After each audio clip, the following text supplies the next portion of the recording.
আপনারে একটা সওয়াল করতাম স্যার।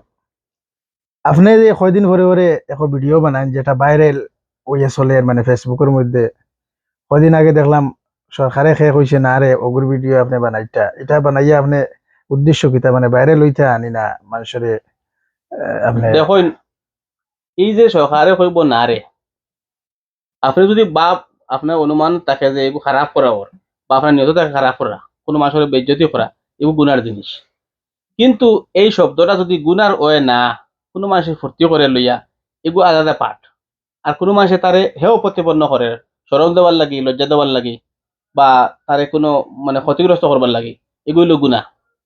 আর এই শব্দটা কোনো মানুষের যদি আপনার মনে করলো কোনো আলিমে যদি ওয়াজ করাত লাগেন, উঠে তাই এই শব্দ যদি খোয়াত লাগেন, এখন এটা তাই খোয়াও লাগবো যে সরকারে কইছে না রে, কইয়া তাই শুরু করা লাগবে। যদি কই না এটা মানুষে বুঝতো না। যে এখন এই কথা এখানে পারে না আপনি বুঝে নিবা যে আমি যে টাইপে যে সিস্টেমে হয়েছি এই সিস্টেমে এটা ফুর্তি করা হয়েছে, মানে ফুর্তি করা আমি হইয়ার না যেন না, লজ্জা লাগে তাই আমি দুঃখিত। আপনি ফুর্তি করতে ঠিক আছে, আপনি দাঁড়িয়ে গেলে এখন মেসাব বিষয় করতে আপনি মৌলানা আপনি জি মাশাআল্লাহ। জি। কিন্তু আপনি যে এটা ট্রেন্ডিং যে ভিডিও যেটা আসলে মনে হলে ভাইরাল ওর ওগুর পিছে আপনি লাগিয়ে গেলে বহুত মানুষের আপনার। দেখুন, এটা একটা বিনোদন। বিনোদন যদি জায়জ তরিকায় হয়, বিনোদন দেওয়া জায়জ আছে, অথচ গুণা নাই। আর যে এখন বিনোদন আলিমেও করতে পারেন, দাঁড়িয়ে করতে পারেন, আনা দাঁড়িয়েও করতে পারেন। আপনি যদি কোন বিনোদন মানে একদম পার্টিকুলার মানে এখন অমুকের লাগে বিনোদন দেওয়া, এটা হইলো আমি মানি না, পাও মাতিব। বিনোদন যদি জায়জ থাকে তাকে একজন আলিমে বিনোদন দিতে পারেন, একজন সাধারণ জনগণের বিনোদন দিতে পারেন। তবে আমি কইতাম না যে আপনার আমার অনুসরণ করুক, যে আমি যে বিনোদনে আপনি সমালতে পারতা না বা আপনি এরকম দিতে পারতা না।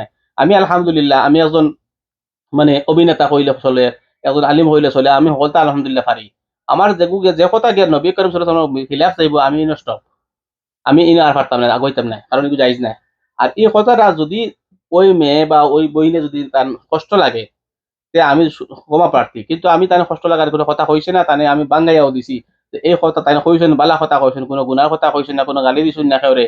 এরা হইলে মিডিয়ার খাম, মিডিয়ার খুরাক। মিডিয়া ওগো দিয়া তার ভিউ বেশি লাগে। এই করো সেই করো, এমনি না হেমনে না কইয়া বাসারে বেজ্জত করিয়া। আর আমি যে কথা কইছি বা সেকেন্ড ভিডিও আমি আবার পার্ট ছাড়িছি, আচ্ছা কইছি আচ্ছা। বা আমি এটা ভয় প্রতিপন্ন করার লাগি নাই, তানে লজ্জা দিবার লাগি নাই, তানে আমি এটা শুধু ফুর্তি দেখাবার লাগি একটা টুকরা হইলে স্টার্টিং করছি। এই স্টার্টিং করার কারণে মানুষ ভিডিওটা চায়।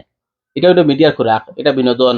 আমরা কোনো মানে ভিডিওর আপনি মাঝে ওখানে কইতেছেন প্রথমে ওখানে যদি না কই তাহলে মানুষ শুনতো না বা দেখতো না ওটাও নাই। চায় না, আর মানুষে মজা চুকায়। বা কয়দিন মানুষে আগে দেখলাম আফজলের ভিডিও লইয়াও আপনি। আফজলের কথা আমি কই আর, যে মানুষে মজার ভিডিও পাইলে মানুষে চায়।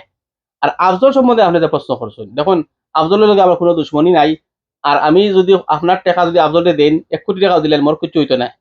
আমি শুধু আপনারা কইছি যে আপনার কষ্টে অর্জিত টাকাগুলা সঠিক জায়গায় যাইতেছে কি পৌঁছতেছে কি না, এটাই আমি বলতেছি। আমি শুনলাম এটা 60 লাখ টাকা মাত্র উঠিছে, পুরা পয়সা উঠছে না পুরা। 17 কোটি টাকা ইনজেকশন, এটা কিন্তু জান্নাত তো নেয় ইনজেকশন না, চান্দ তো নেওয়া না হয়।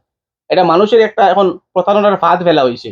প্রতারণার ফাঁদ মানুষের এখন একটা ডিব্বা দেখবেন আয়ুর্বেদিক ঔষধের মূল্য হয়তো 30 টাকা 35 টাকা বা নিজে খাওয়া যায়। এইটার মূল্য 3500 টাকা লেখা হয়। লেখিয়া কয়েকজনে বিক্রি করে, এটা জমা ও একজনে এক জায়গাত ডাক্তার বইয়া, আর তার কয়েকজন মানুষ থাকে, তাতে করে অনেক কাস্টমার আইন আইয়া ওগুলা লইয়া যায় 3500 করে, 60টা ডিব্বার দাম 14,000 টাকা হয়ে যায়। এখন এটা সবে বাটিয়া নিন। আর আসলে টোটাল এটার মূল্য হইল গিয়া অনুমানিক 120 টাকা বা 130 টাকা। আচ্ছা আচ্ছা। এই ধরনের ফাঁদ ফেলা হয়েছে। এখন এটা ফাঁদ তনে বাঁচো আমার কত হইল গিয়া এই ধরনের মানে ডাক্তারি যেগুলা, এটা ইনজেকশন একটা কোম্পানি বানায় বানায় বিজ্ঞাপন লোক মানুষের রাখে যে তুমি ওগুলা বেচো আর তোমার টাকা দিমু। এখন হাজার হাজার এগুলা চলে। অনেক ডাক্তারে গালি পায় ওষুধ কোম্পানি তনে, হে বেশিলে ওষুধ বেশিতে পারলে বেশি করিয়া। আসল জেনারিক মেডিসিন গুলার মূল্য দিন না মাসে এই দোকাবাজ খান্তে করিয়া আর মানুষের টাকা যেভাবে রুজু করে, কষ্ট করিয়া আবার বিনা বুঝিয়া খরচ করে। মানুষের খান্তরে অর্জন করছে এটা হিসাব দেওয়া লাগবো, আর খানো খানো লাগাইছি এটা হিসাব দেওয়া লাগবো। এটাই আসল কথা বুঝছি আমার বুঝছি, করার উদ্দেশ্য। আমার বুঝছি আমি তার কথা মানে ওটা আমরা জানতে পারলাম যে তাই বালা উদ্দেশ্য এটা ভিডিও বানাইতে আর। এটা উদ্দেশ্য আমার যে তার লগেও কোনো দুশ্মনী নাই, আপনার তো হয়তো বলা লাগেন না। এরপরে আমি কইছিলাম যে মাবরি মসজিদের টাকাটা দিও না। আজকে সঠিক প্রমাণ হয়েছে নি, বেশি দিন গেছে নি, মাত্র 2 মাস থেকে 3 মাস সময় লাগছে। আপনি হুম। বাবরি মসজিদ দিলেছিল, আমি কইছি বাবরি মসজিদ টাকাটা ঘুরিয়ে আইব নি, ফাইবাইনি ঘুরিয়া, যদি হয় না বাবরি মসজিদ বলে না, তাহলে আপনার গালি দিছেন। আজকে চিন্তা করে দেখুন কথা সঠিক না সঠিক নাই। এরপরে ওই যে আফজল ছেলেটা যদি ইনজেকশন যদি 17 কোটি টাকা ফুরে না, এটা কেমনে, এটা কেমনে হইতো? আর হায়াতুল মৌতের মালিক আল্লাহ, আপনি তো মনে করছেন ইনজেকশন মালিক, হায়াত মৌতের মালিক ইনজেকশন নাই।